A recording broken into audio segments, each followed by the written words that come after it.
Anissa, details I know still coming in. What more can you tell us? They are indeed, but what I can tell you is that there were apparently 20 vehicles involved in around 4 crashes in this devastating accident, and a woman has died.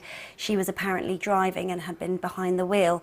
So the A40 has now been closed in both directions, and it happened, these crashes, over half a mile on the A40 near Witney. Casualties were treated at the scene, according to an ambulance spokesperson, but one person, as you mentioned, has been taken to hospital. Well, eyewitnesses say there was really heavy fog at the time. Really dangerous is how one person described it, and they actually said you couldn't see any other car until you were on top of it.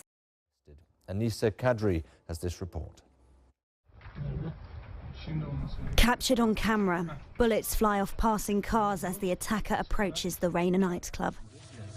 His victims had all gone there to celebrate the new year. Their loved ones have little to celebrate now, though.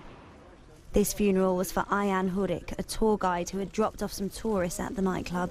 So-called Islamic State has claimed responsibility for the attack, which took more than 30 lives, many of them said to be foreigners. Those who survived have a harrowing tale to tell. One young woman told me she'll be celebrating on the Devon coast, so lucky her. But if anyone turns up here at Paddington tomorrow to get on a train, they won't be able to get on it. And that's because major upgrade work is starting at the station overnight, and it will continue for several days. And the upgrade work is not only happening here at Paddington, it's also happening at other stations in London. And how long is the station going to be closed for, and what's the expected impact?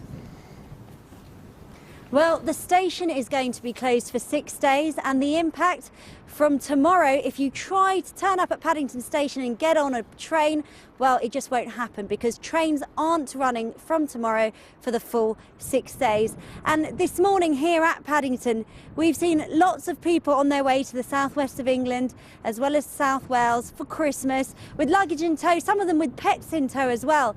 And the concern for them is whether these engineering works that are going to be taking place will actually hamper their future travel plans. For instance, if they want to come back from wherever they've gone to London, for example. Well, the engineering works is due to the Crossrail project, which is the new railway for London and the South East, but it's not just in London that engineering works are taking place. They're also going on in other places, including Manchester and Cardiff. The advice is to check online, and if you're a keen Twitter user, then Network Rail say use #ChristmasWorks. You know the person who lives here quite well, do you? Yeah, we've seen him a few times. We've always exchanged conversations with him, which he loves. We've always given him tea, coffee and hot food and stuff. But he's not in at the moment, so what do you think? We should still leave him a gift?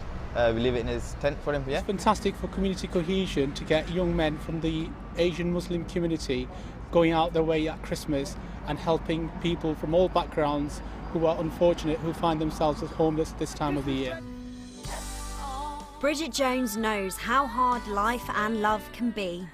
But it seems her fictional struggle's been well worth it, as she's the only made-up character in a select shortlist of women to be celebrated at Buckingham Palace in front of the Duchess of Cornwall. On into the evening, people have been paying their respects as police appeal for witnesses. Anissa Kadri, BBC News.